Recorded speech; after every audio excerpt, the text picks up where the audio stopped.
So I just realized something. And is anybody else like me? When I drive, I do my best thinking. And it stinks because I have no way of writing it down. But I wanted to share with you what I realized. So we're 2 days, pretty much just 2 days out from this women's retreat. And let me make sure these are, I am, like, God, who do you want here? Who do I need to reach? When I go out today, put me on a path that is your path where you would have me to be. So I'm driving, and I try to be very obedient as what shirt, what earrings, just what direction, what time. And I was driving, and it was, you just feel led to do something. And most of the time when you put a flyer up, you want to put it up where it's going to get a lot of people looking at it. You want people to see it outside the women's restroom, at a convenience store, at a gas station, all these different places. And I was driving, and I was just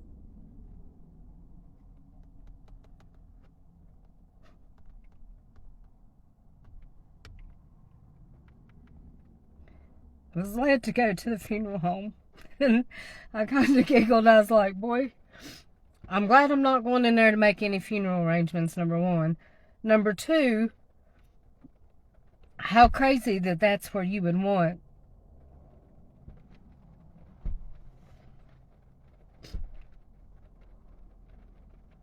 but I'm not worried. I do have the potential to fill 400 seats, and I'm thinking, God, you didn't give me this room with 400 seats for them to be vacant.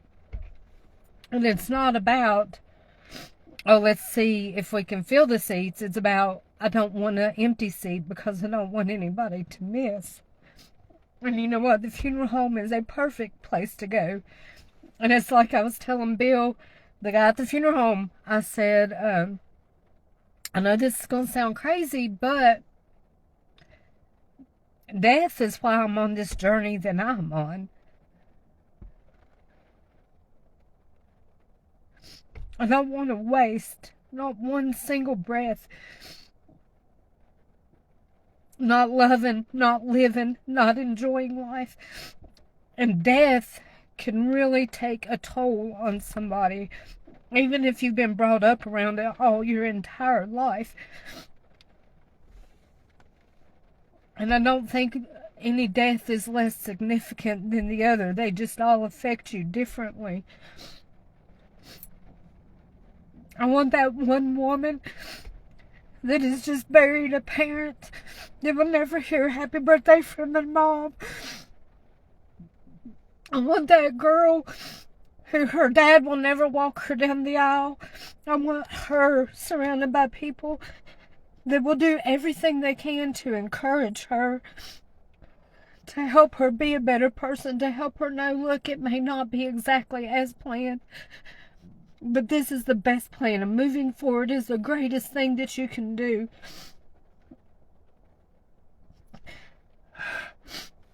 I want that woman in the funeral home that couldn't even breathe when she was going in. I want her to come to this retreat. I want her to be the one to say, I can't breathe. But when she walks out of that room, I want her to know that she is surrounded by women who have felt the same way, who feel the same way. And even when it's raining and thunderstorming, that you can feel alive, that you have a greater purpose than what you even think about. The stories that are being touched and shared, even before this retreat starts, those are what matters, those connections. I want that one woman that feels like she's done her best and she's given her all to everything she's ever done her entire life. I want her to come and encourage other women. I want that woman that just feels like, you know what, I'm done. I've lost hope. People are rude, whatever. I want her to come and realize that there's a world full of love. I think we are negative is pushed down our throats so much. You have to have a perfect body. You have to have the perfect clothes. You have to drive this certain vehicle, or you have to live in this certain place, or have this certain standards, or your kids have to all wear matching socks, or you have to play this sport, and this sport. There's so much that's crammed into you. When you leave this retreat, I want you to see you as God sees you. I want you to see yourself as a woman who is worthy. I want you to know that you have value. It doesn't matter if the clerk at the store smiles at you or not. I stopped at the dentist office. I didn't even have flyers. And the lady complimented my red earrings, which I wore intentionally. And I'm going to go get a pair. And I'm going to take them back to her. Because there's a connection there. Whether she makes it to the retreat, whether I ever see her again or not, there's a connection there. And it is my job to do what's on my heart and to do what's right. You can spend so much time just wasting, sitting in front of the TV or scrolling your phone trying to figure out why you don't look a certain way, or listening to the garbage. You can sit and listen to this stuff, or you can say, you know what, I am going to be a difference maker. I am not going to lay on my deathbed and wonder, did I give my all to everything that was on my heart? But I'm running behind, and it's not about filling 400 seats to say there was a sold out show or anything like that. I want 400 women, and only because that's all the fire marshal people will allow. I want 400 women to come and be equipped. And if you have great energy and you're full of life, and your section of the journey now is that you can encourage other women, you should be encouraging other women, other people, your kids.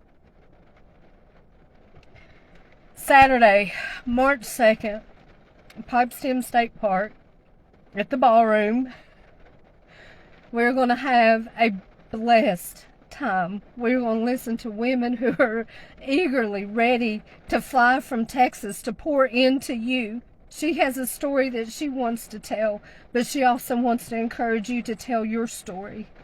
And it doesn't have to be some place. It could just be sitting in the lobby of a hotel. It can be stopping at a dentist office when you're like, I'm behind. I'm supposed to be somewhere else right now. You don't know. You do not know the value or the impact that you have on other people.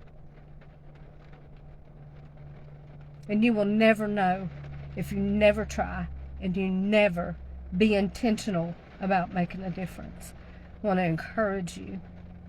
Come to this retreat. I want to encourage you. Stop at the ice cream parlor. I want to encourage you to go down a different aisle in the grocery store just because that's what you think you're supposed to be doing. It does not have to make sense.